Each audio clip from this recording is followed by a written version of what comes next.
Bonjour, je m'appelle Karen Laurent, je suis co-associée de l'épicerie Les Fourmis. Bonjour, Isabelle Robin, co-associée de l'épicerie Les Fourmis. Moi, je venais régulièrement à l'épicerie et il cherchait quelqu'un pour reprendre et à force d'insister, j'ai dit peut-être si je trouve quelqu'un en associé. On s'est lancé ce défi en fait. Ouais, en se disant, le défi à se dire que une épicerie toute seule, on n'était pas capable de tenir parce que c'est beaucoup de temps et puis d'investissement, alors qu'à deux, on partage le temps sur l'épicerie et puis en même temps tout ce qui est paperasserie et puis relations humaines avec les gens du secteur. Puis si l'épicerie aurait fermé, le village, il n'y aurait plus rien dans le village, donc ça aurait été quand même un peu dommage. Hein, ouais. C'est vrai que le maire et la commune nous ont pas mal aidés. Pas que ça tombe à l'eau, quoi.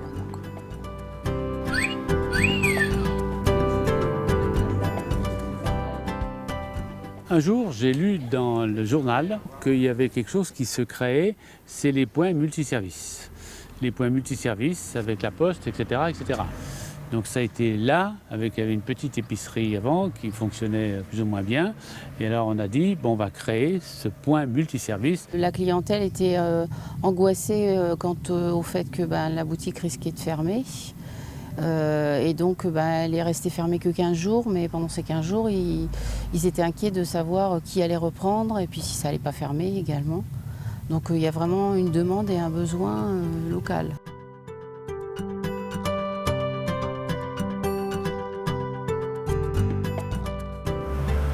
On est ouvert du mardi au dimanche à 13 h, donc les fermetures c'est le dimanche après-midi et le lundi. On trouve beaucoup de choses, du dépannage également pour ceux qui ne veulent pas retourner dans les grandes surfaces du Blanc ou d'ailleurs. Les produits d'appel sont le tabac, le pain, la Nouvelle République, essentiellement.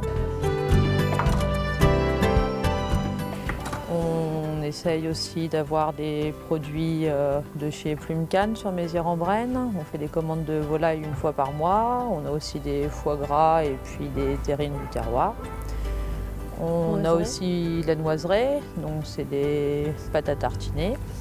On fait aussi venir du miel des producteurs du coin, sur Tournon essentiellement. Mais Isabelle a été démarcher des produits, des yaourts de la Gartempe et tout ça, où elle va pouvoir aller chercher tous les yaourts. Ça permet de faire marcher le commerce local. On a des DLC plus longues et des produits de meilleure qualité.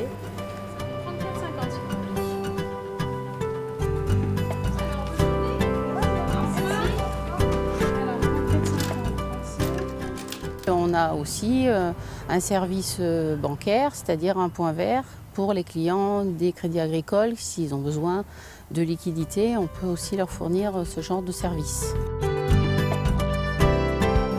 C'était important pour nous d'apporter quelque chose en plus. C'était des expos de tableaux, des expos de gens qui travaillent dans le secteur, au niveau de la poterie, au niveau des cuirs, des sacs en cuir, les choses comme ça. Ça, c'était important que les gens qui sont que de passage ou qui veulent quelque chose de particulier, les gens qui peuvent passer dans le secteur passeraient à côté, s'il n'y avait pas ce point. Alors.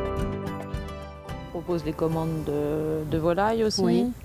J'emmène ça déjà et puis... On fait aussi de la livraison à domicile pour les personnes qui ne peuvent pas se déplacer. On a une commune qu'on essaye de faire survivre parce que toutes les petites communes crèvent et l'intérêt pour la commune c'est de la faire survivre, d'offrir aux habitants tout ce qu'il faut. Les habitants ont été très très contents, les habitants viennent, etc. Il est certain qu'ils devraient faire plus d'efforts pour venir ici parce que c'est un peu plus cher qu'ailleurs. On veut un point multiservice comme tous les gens, on veut ceci, on veut cela et puis on va au Blanche et Leclerc. Donc il faudrait que les gens viennent plus ici. Merci de même. De temps en temps, on fera des petites demandes à notre clientèle pour savoir s'ils ont des propositions à nous faire pour pouvoir justement améliorer tous les services qui sont déjà installés ou en rapporter d'autres.